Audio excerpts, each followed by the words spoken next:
Página 1. Keynesianismo, una peligrosa ilusión, John Holloway, 2021. Un aporte al debate de la teoría del cambio social.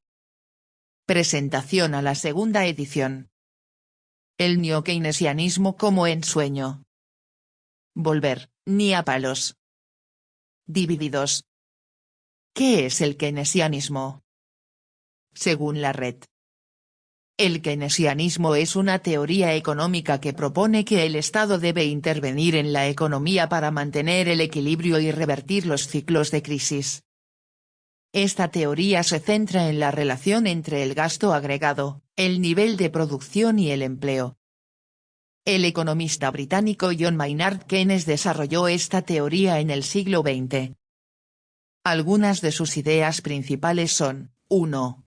La demanda agregada es el motor más importante de una economía. 2. El libre mercado no se regula de forma natural, por lo que los gobiernos deben minimizar las fluctuaciones económicas. 3. La política económica es la herramienta clave para sacar a un país de la crisis. 4. Para estimular la demanda, los gobiernos deben aumentar el gasto público.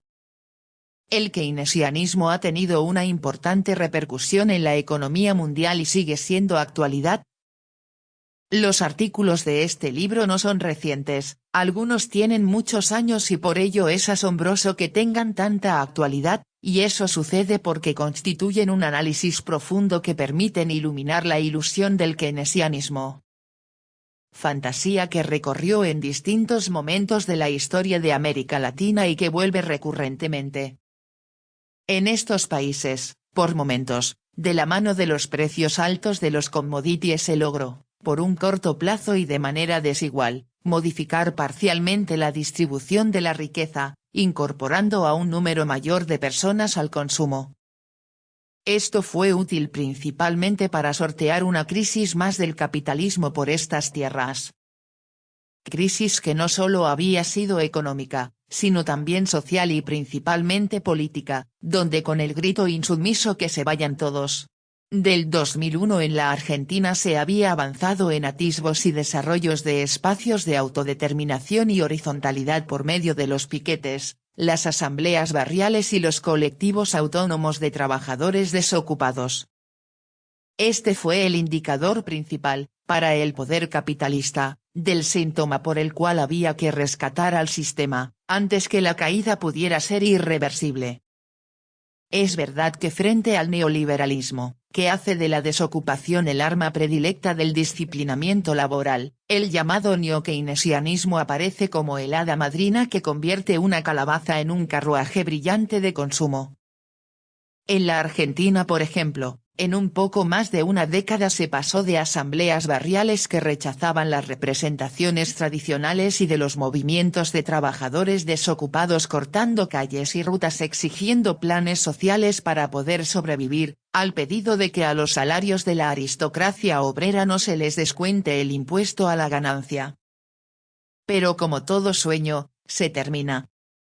En la Argentina se habló de una década ganada, 2003-2013, pero detrás de medidas que quizás beneficiaron a algunos sectores de la sociedad, se dejó intacto el núcleo básico de la constitución de la sociedad capitalista, que es la explotación del hacer humano convertido en trabajo abstracto y en mercancía. Por lo tanto, más allá de alguna que otra medida de apariencia progresista, el monstruo, la hidra capitalista, continuaba allí, disfrazado de capitalismo humanitario, pero sin cambiar absolutamente nada en su naturaleza perversa y explotadora. Los voceros de este capitalismo progresista afirman que luego de 2008 el problema fue la crisis económica internacional. Pero la cuestión de fondo, que persiste más allá de las apariencias y los discursos, es que en nuestra época no son posibles capitalismos nacionales. El capital es un solo, no tiene banderas y su único interés consiste en el aumento constante de la tasa de ganancia.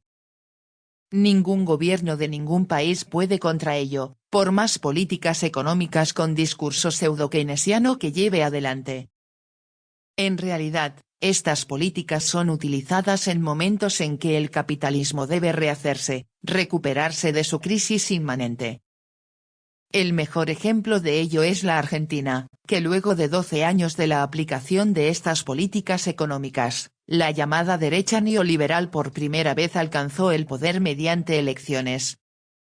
Pero lo mismo sucedió también en otros países de la región donde aquel signo progresista ha estado gobernando, el Brasil, Ecuador, Venezuela y Bolivia.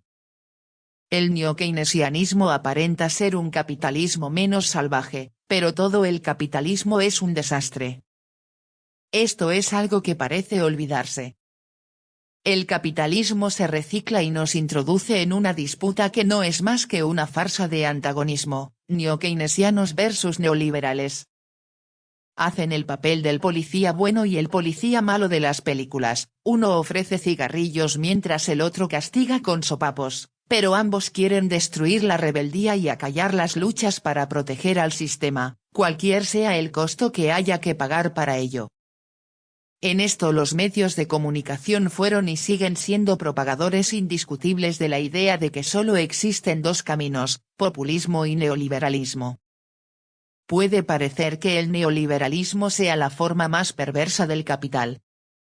Cuando se pierden empleos se nos dice que hay un sinceramiento de la economía, estos puestos de trabajo desaparecen porque son superfluos, no son productivos, son parte de una ilusión y entonces se propone cambiarlos por buenos empleos.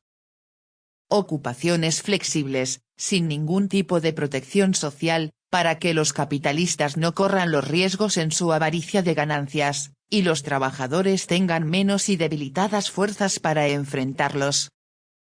El libro que estamos presentando advierte sobre las ilusiones distribucionistas, sobre la ficción de la toma del poder del Estado, que es el estado del capital.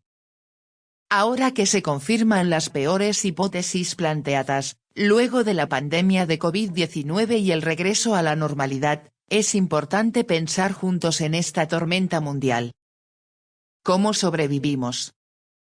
¿Cuál es nuestra esperanza sin ilusiones? No para que llegue algún gobierno salvador, sino para buscar los caminos de la autodeterminación y de la dignidad. Si hay un lugar desde donde podemos apoyarnos para ver la esperanza es el grito insumiso que se vayan todos, la actividad autónoma de los colectivos sociales, las asambleas, las fábricas recuperadas. Y, sobre todo, preguntarnos cómo gobernarnos a nosotros mismos, caminando preguntando. Esta nueva etapa seguramente nos encontrará nuevamente desarrollando nuestra igualdad, nuestra horizontalidad, nuestra autonomía. Tal vez este libro pueda ser un aporte para caminar juntos nuestra esperanza, sin sueños ni ilusiones en el Estado y sus instituciones. Comunizar, Buenos Aires, diciembre de 2021.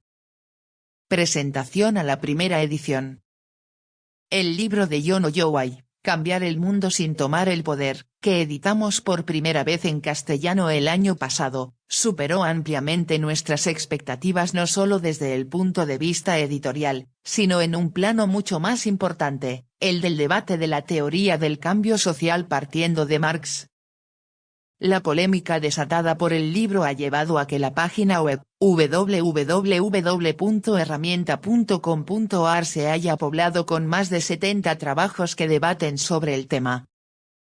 Muchos de nuestros lectores no han tenido la oportunidad de conocer trabajos anteriores del autor, difundidos en lengua castellana fundamentalmente en revistas, muchas de ellas hoy agotadas por lo cual los actuales interesados deben recurrir a fotocopias que circulan fundamentalmente en universidades. Otros, en cambio, conociendo alguno de estos trabajos creyeron descubrir una discontinuidad en el hilo conductor del pensamiento de Yoway. Los trabajos que hoy presentamos ayudarán a aportar elementos al debate en curso. Sin embargo, hay otra razón muy importante que justifica nuestro empeño y es la situación económica, política y social que hoy se vive fundamentalmente en nuestros países latinoamericanos con la llegada al gobierno de presidentes como Hugo Chávez en Venezuela, Ignacio Lula da Silva en el Brasil, Néstor Kirchner en la Argentina, etc. En este último país, El fracaso estrepitoso de los gobiernos calificados neoliberales, el de Menem y el de la Rúa, echados el primero por la vía electoral y el segundo por una revuelta popular el 19 y 20 de diciembre del 2001, ha llevado a levantar una ola esperanzada de ilusiones en el neokeynesianismo al que se declara adherente el propio presidente argentino. Una especie de solución, dentro de los estrictos marcos del sistema del capital, a la desocupación, hambre, miseria, violencia, crisis de la salud, educación y bienestar social, como si el propio sistema de explotación del capital pudiera tener dos caras antagónicas, una perversa, y otra de rostro humano. Ha contribuido grandemente a esta ilusión la idea difundida con amplia publicidad de que la economía que impone el destino inexorable a los hombres, es una ciencia autónoma de la vida misma. Los textos que presentamos se sitúan en el polo opuesto de este enfoque, ven en la propia vida el origen de todo, pero la vida en la sociedad capitalista no es otra cosa que la lucha misma contra el capital, es lucha como crítica, es lucha como acción, es lucha como análisis crítico. En este enfoque ubicamos los trabajos analíticos y teóricos de John Holloway. Son parte de la lucha contra el capital y en ese sentido son parte inseparable de la propia lucha y movilización que llevan adelante en todo el mundo los propios explotados, son ellos los que poseen y utilizan todas las palancas del cambio social. 3 de estos textos han sido ya publicados, La Rosa Roja de Nissan fue editado en español en ¿Un nuevo Estado? Debate sobre la reestructuración del Estado y del capital, W. Bonnefeld J. Holloway Compiladores, México, Editorial Cambio 21, Colegio Nacional de Ciencias Políticas y Administración Pública, Distribuciones Fontamara, 1994. Surgimiento y caída del keynesianismo, se abre el abismo publicado en español en Relaciones, México, número 5-6, 1992, y también en Marxismo, Estado y Capital. La crisis como expresión del poder del trabajo, Buenos Aires, fichas temáticas de Cuadernos del Sur, Tierra del Fuego, 1994. El Capital se mueve publicado en español en la revista Cuadernos del Sur, número 31, Buenos Aires, abril de 2001. Zapata en Wall Street es inédito en castellano. Ha sido traducido del inglés especialmente para esta compilación por Francisco Sobrino. Creemos de esta manera contribuir dilucidar el hilo conductor del enfoque de Holloway y difundir una herramienta de análisis útil a la lucha que tarde o temprano deberán llevar adelante los trabajadores contra la nueva ola del neokeynesianismo. Néstor López, Buenos Aires, octubre de 2003. Prólogo a la primera edición. Chávez, Lula, Kirchner. Chávez, Lula y, recientemente, Kirchner. Una nueva esperanza parece haber surgido en América Latina, la esperanza de que se puede conseguir el cambio social por medio del Estado, la esperanza de que estos gobiernos realmente mejorarán las condiciones sociales en sus respectivos países, de que harán del mundo un lugar mejor. ¿Terminarán estas esperanzas en decepción y desilusión? ¿Es inevitable?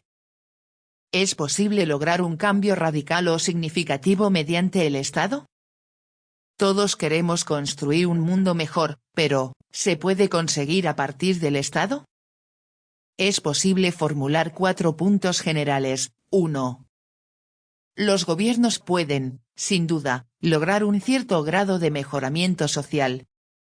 Sabemos que se trata de gobiernos de estados capitalistas. Esto no significa que todos los gobiernos capitalistas sean exactamente lo mismo. Es posible que los gobiernos implementen medidas que mejoren las condiciones para las personas que viven en su territorio. Es posible que los gobiernos logren una mejor distribución de las riquezas y reduzcan la pobreza. Es posible que los gobiernos castiguen la corrupción y la tortura. Existen muchas razones por las que la gente prefiere a Kirchner en lugar de Menem, o a Lula o Chávez por sobre sus oponentes. 2. Lo que cualquier gobierno pueda hacer se ve severamente limitado por la manera en que está integrado en la totalidad de las relaciones sociales capitalistas. Cada gobierno parece ser el gobierno de un Estado nacional autónomo, con su propia sociedad. Parece que el gobierno argentino, o cualquier otro, es el gobierno del pueblo de la Argentina y que controla al Estado argentino. La Argentina parece ser una unidad autónoma, que existe junto a otras unidades autónomas, el Brasil, México, Francia, y otros, y que el mundo es la suma de tales unidades. En realidad no es así para nada. Solo existe una sociedad en este mundo, la sociedad capitalista, que es, y siempre ha sido, global. Observa la ropa que llevas puesta, los alimentos que consumes, el vehículo en que viajas, el artículo que estás leyendo en este momento. Todos estamos comprometidos en relaciones sociales que no conocen límites territoriales. El Estado que se declara soberano es, en realidad, uno entre muchos estados que sostienen una única sociedad capitalista. Cada estado, lejos de ser soberano, es parte del conjunto de las relaciones sociales capitalistas. El hecho de que cada estado sea solo una de las instituciones de la sociedad capitalista global se manifiesta en sus relaciones con las otras instituciones de esta sociedad, el Fondo Monetario Internacional, FMI, la Organización Mundial del Comercio, OMC, el Estado norteamericano, etc. Pero, fundamentalmente, es el movimiento del capital lo que expresa y refuerza la integración de cada estado al capitalismo global. Cada estado se ve forzado a hacer todo lo posible para retener o atraer al capital dentro de sus fronteras.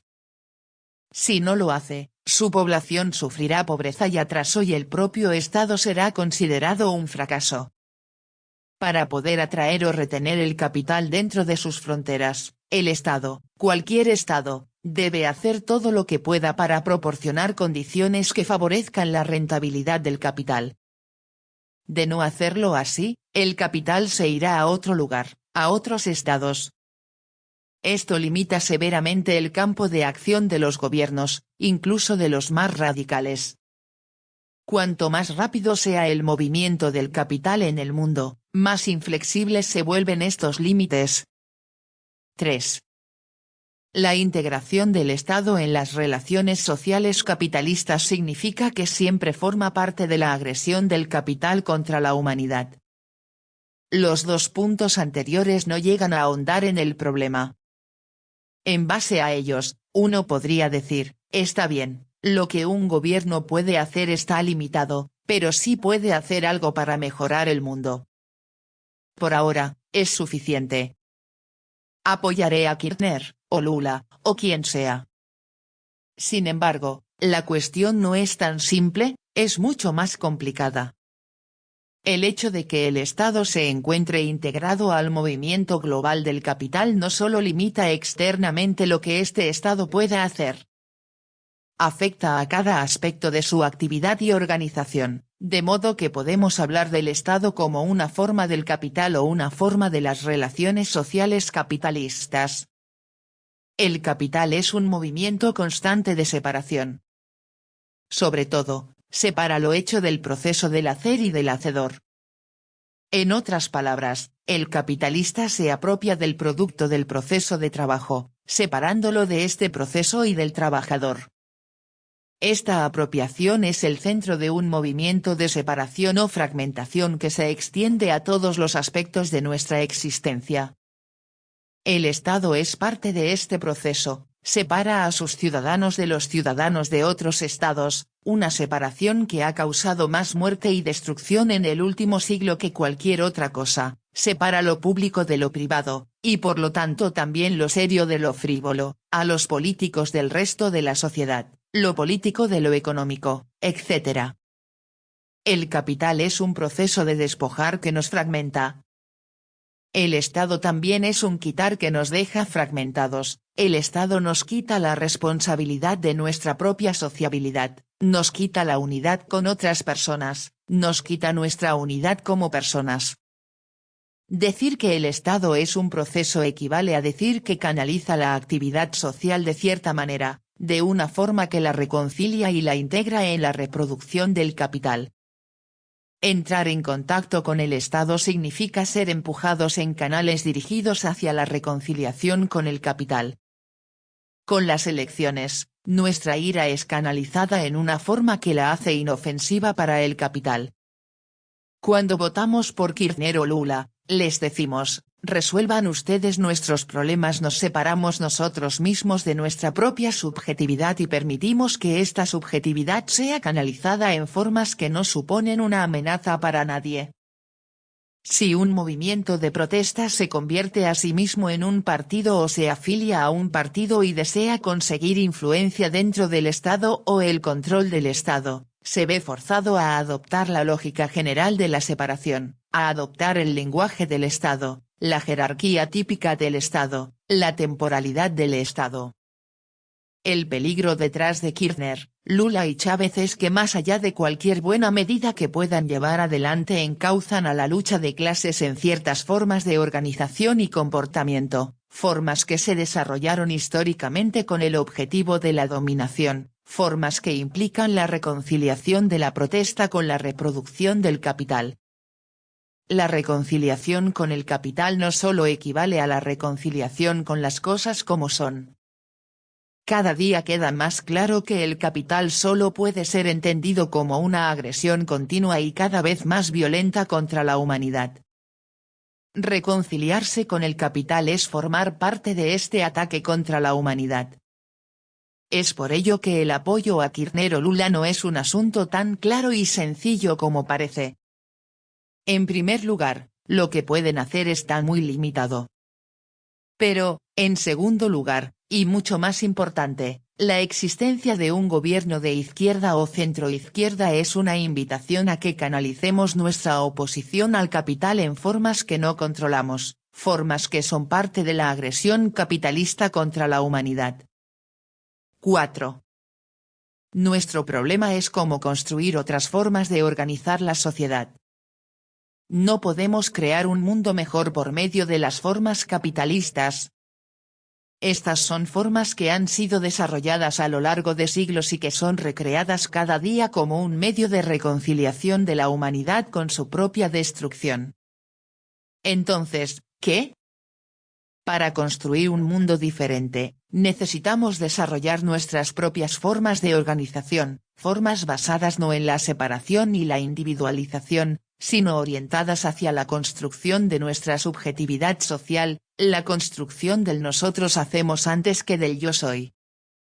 La forma clásica de hacer esto es el Consejo o Soviet, pero está claro que cada lucha desarrolla sus propias formas y que estas formas son siempre experimentales, parte de un proyecto. Las asambleas barriales de la Argentina, y los caracoles y municipios autónomos de los zapatistas son, obviamente, ejemplos muy importantes de este fenómeno, pero existen muchos otros que apuntan hacia la misma dirección. Olvidemos al Estado y construyamos nuestra propia sociedad. Desafortunadamente, es muy difícil evitar el contacto con el Estado o con otras formas capitalistas, como el dinero. Las elecciones, el desempleo, la policía, los subsidios a las organizaciones, el Estado interviene en nuestras vidas permanentemente, engatusándonos y coaccionándonos para jugar la vida según las reglas del capital. ¿Cómo manejamos este contacto? Es probable que no existan reglas generales. Quizás lo más que podamos decir es que deberíamos enfrentarnos a las formas capitalistas con dignidad, sin ilusiones sobre la naturaleza de estas, sin confundir ni siquiera a las más atractivas de estas formas con nuestras propias formas de hacer, sin perder de vista el hecho de que lo que importa es la construcción de nuestras propias formas de relaciones sociales. Este es el criterio según el cual se debería juzgar todo contacto con las formas capitalistas. Solo sobre esta base podemos enfrentarnos con la peligrosa lógica del menos malo en cualquier situación particular. Por lo tanto, la pregunta no es si Kirchner es menos malo que Menem, sino, ¿cuál será el efecto de votar por Kirchner? en vez de no votar o votar por otro candidato, en la construcción de nuestras propias formas de relaciones sociales. Todo Estado y todo presidente ataca a la humanidad, nuestra tarea es construirla. El cambio en la naturaleza de los gobiernos en América Latina es importante porque refleja el deseo masivo por una sociedad mejor, por un mundo diferente. Pero también canaliza este deseo en cauces que le privan de toda fuerza. La construcción de un mundo mejor no depende de ellos, los políticos, sino de nosotros. Dentro de algunos años quizás nos volvamos en contra de ellos y les acusemos de traición. Pero estaremos equivocados, la traición no será de ellos sino de nosotros, de nuestra propia renuncia a la responsabilidad de cambiar el mundo. La tarea no es de ellos, sino de nosotros. Yono Yoway, Puebla, septiembre de 2003. Prólogo a la segunda edición. Entrevista a Yono Yoway. Comunizar dice, nos gustaría que empecemos a charlar a partir de una frase que a todos nos fascinó en su momento y que se encuentra en tu libro La Rosa Roja de Nissan, la crisis capitalista nunca es otra cosa que esto, la ruptura de un modelo de dominación de clase relativamente estable. Aparece como una crisis económica, que se expresa en una caída en la tasa de ganancia, pero su núcleo es el fracaso de un esquema de dominación establecido. Desde el punto de vista del capital, la crisis solo puede ser resuelta mediante el establecimiento de nuevas pautas de dominación. Esto no significa que el capital tenga preparados nuevos modelos para imponerlos a la clase obrera. Para el capital la crisis solo puede ser resuelta mediante la lucha, por el restablecimiento de la autoridad y por la difícil búsqueda de nuevas pautas de dominación. ¿Cómo aparecería en la actualidad esa búsqueda de nuevos patrones de dominación? Yono Yoway dice, lo que siento ahora es que el punto central no es la crisis, sino la postergación de la crisis. Sobre todo, si pensamos en Keynes trabajando en los años 30, diciendo básicamente que no podían enfrentar la crisis, porque la gente no iba a soportarlo mansamente. No podían dejar que el desempleo siga tan alto, ni que hubiera tanta pobreza, ni tanta desigualdad, simplemente porque la gente ya no lo iba a aceptar. Ahora creo que hoy Keynes estaría diciendo que hay que postergar la crisis, que hay que hacer todo lo posible para evitar esta confrontación porque sería peligrosa para los capitalistas. Esa fue la idea de Roosevelt con el New Deal. Pero, de hecho, no es lo que pasó, porque hubo una crisis masiva, que implicó la matanza de millones y millones de personas y la destrucción masiva de capital por medio de la guerra. Y, después de la guerra, los políticos, los economistas, dijeron que la solución fue alcanzada por la aplicación del keynesianismo. Pero no era cierto. La prosperidad después de la guerra fue lograda por los efectos de la guerra. Por la recomposición masiva del capital y de las relaciones clasistas. Se mantuvo esa idea de la política keynesiana hasta que surgió otra vez la crisis, la importante crisis del capital en la primera mitad de los años 70. Y después de unos años de no saber qué hacer intentaron confrontar con la crisis, dijeron, ya no podemos aplicar las soluciones keynesianas para salir de la crisis. Ahora vamos a enfrentarla con una política monetarista, inspirada en Friedman y Hayek, favorecidos con la llegada al poder de Margaret Thatcher en Gran Bretaña y Ronald Reagan en los Estados Unidos. Y más importante todavía, con la llegada de Paul Volcker a la Reserva Federal, es decir, al Banco Central estadounidense. Se elevó la tasa de interés con consecuencias desastrosas durante 3 años, entre 1979 y 1982. En 1982 decidieron que no podían continuar así porque iba a ser un desastre a nivel mundial, a implicar el colapso financiero de muchos países. Los mismos estadounidenses y británicos ya no podían aguantar. Entonces había que adoptar una política monetaria más flexible o regresar a la idea keynesiana. Eso lo empiezan a hacer en 1982 con la expansión de la deuda, bajando las tasas de interés para promover el endeudamiento. Esta estrategia no proviene de la izquierda, sino de la derecha. Hay cambios en la composición de los gastos estatales, mayor derivación hacia los gastos militares y policíacos, y menos hacia el estado de bienestar. También hay un cambio muy importante en el sentido de que la expansión de la deuda se realiza sobre todo a partir de los bancos centrales y no de los gobiernos. Lo que implica, además, que la expansión de la deuda es una expansión que favorece a los capitalistas, a los ricos que pueden ir al banco y decir présteme $1 millón. Los pobres no lo pueden hacer. Pero se produce el efecto de crear una brecha cada vez más grande entre la acumulación real del valor y su representación monetaria, es decir, de crear un capital cada vez más ficticio. Cada vez que surge una crisis seria, hay dos opciones por parte del capital. Una opción sería, ahora sí vamos a enfrentar la crisis, la otra sería, no lo podemos hacer, ya que vendrá una catástrofe, entonces vamos a gastar y gastar. En realidad, se trata de una combinación entre las dos cosas, pero lo que ha dominado desde principios de los años '80, ya van 40 años, es la expansión constante de la deuda a nivel mundial. Obviamente esto tiene muchas consecuencias. Por un lado, un crecimiento en el poder y la influencia de los bancos respecto del capital productivo, pero, por otro lado, también tiene como consecuencia la volatilidad y la ineficiencia creciente del capital.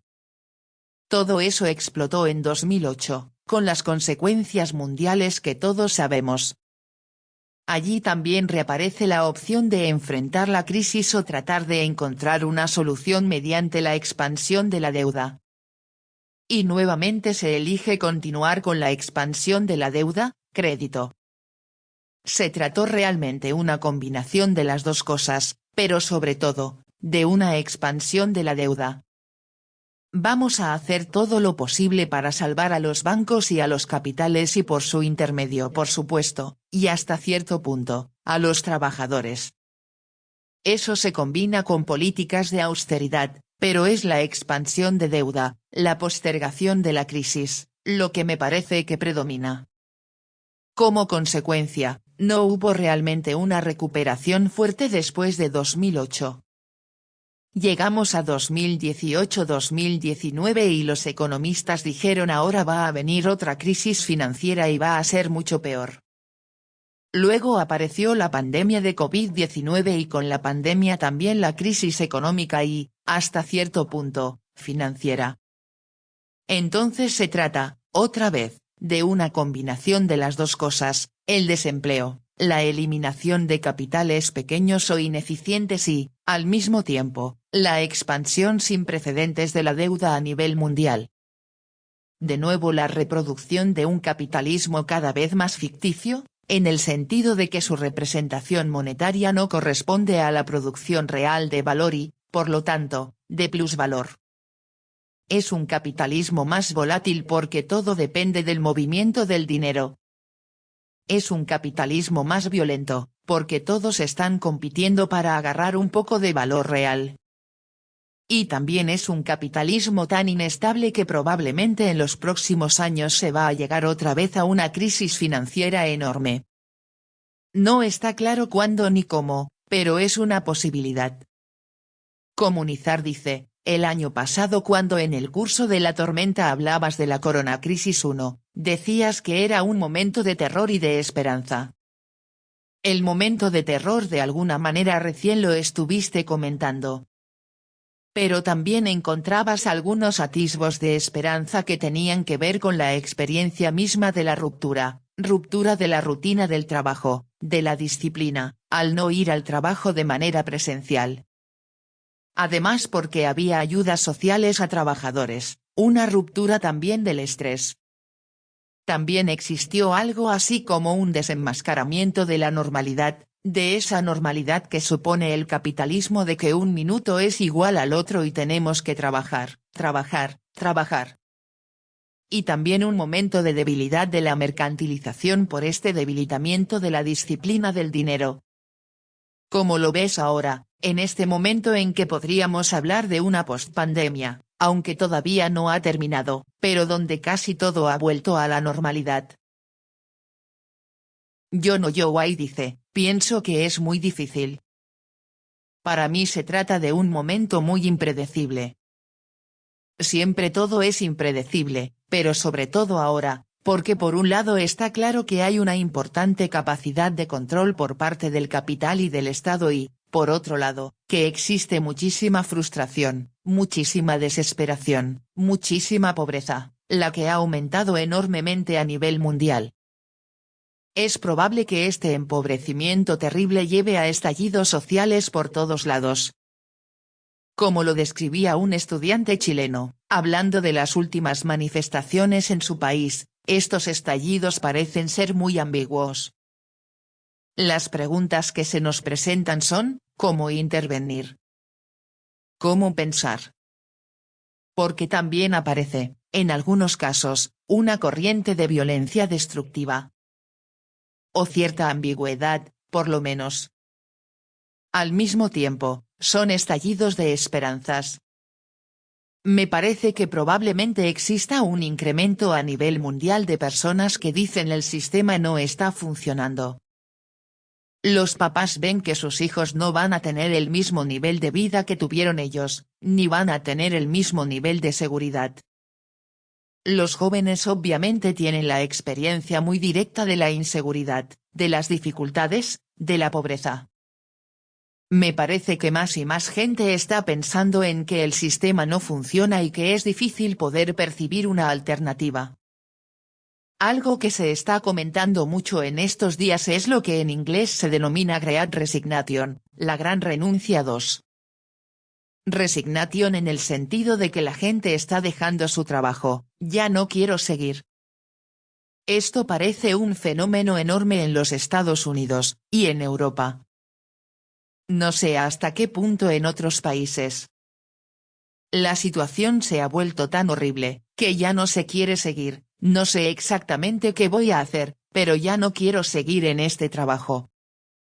Otro aspecto de la situación postpandémica es el crecimiento por todos lados de alternativas, en el sentido de personas que buscan otras formas de vivir u otras formas de solidaridad. Veo una situación de mucha confusión. Apenas estamos empezando a encontrarnos. En mi caso todavía no tengo clases presenciales, no conozco a los estudiantes de maestría que ingresaron hace un año. Digo, no los conozco cara a cara. ¿Qué va a pasar cuando empecemos realmente a encontrarnos? No lo sé. Pero no lo veo en términos simplemente del crecimiento del Estado totalitario a partir de la pandemia. Hay elementos de eso, pero también me parece que se trata de una situación muy imprevisible. Comunizar dice, en relación con el viaje zapatista a Europa, en el artículo del libro Zapata en Wall Street, se señala que la aparición del Ejército Zapatista de Liberación Nacional fue uno de los factores de la crisis capitalista de ese momento. ¿Cómo ves este viaje zapatista en Europa? ¿Cuál sería el significado actual de ese viaje? John Ojwai dice, a mí me parece que es una maravilla, porque es una locura. En plena crisis, en plena pandemia deciden, vamos a ir a Europa, vamos a ir a todos los continentes. Es necesario hacer un viaje por la vida, porque la situación es muy catastrófica. Esta idea para mí es como un viaje surrealista, en el sentido de que están diciendo, ya basta con la lógica de la izquierda tradicional, tenemos que romper eso. Tenemos que romper también con el lenguaje, tenemos que romper con toda esta cultura, supongo, de resignación. Los zapatistas anunciaron el viaje por la vida en octubre de 2020, a través de un comunicado publicado en 6 partes empezando, por supuesto, por el final, por la 6ª parte, una montaña en alta mar. Y al principio de esa 6ª parte lo primero que expresan es que la situación del mundo es una catástrofe. La destrucción de la naturaleza, el auge de los feminicidios, el aumento del racismo y, por lo tanto, dicen, hemos decidido que bailen los corazones. Que bailen los corazones y que la música sea de alegría y no de lamento y resignación. Eso me parece genial. Es realmente como una bofetada no solamente a la izquierda tradicional, sino también a todos los partidos, a todos nosotros, a todo el pesimismo que tenemos, no me excluyo para nada, con esa idea de que el mundo es una catástrofe y estamos encaminados a la extinción. Me parece que ellos están diciendo sí, estamos encaminados hacia la destrucción, por eso hay que cambiar la gramática completamente, hay que cambiar el lenguaje, el discurso, la forma de organización. Ahora es el momento para que bailen los corazones. Y eso obviamente es poesía, pero no es una poesía muy práctica. Porque la organización del viaje en las circunstancias actuales con todas las restricciones impuestas por la pandemia ha sido un trabajo meticuloso y enorme.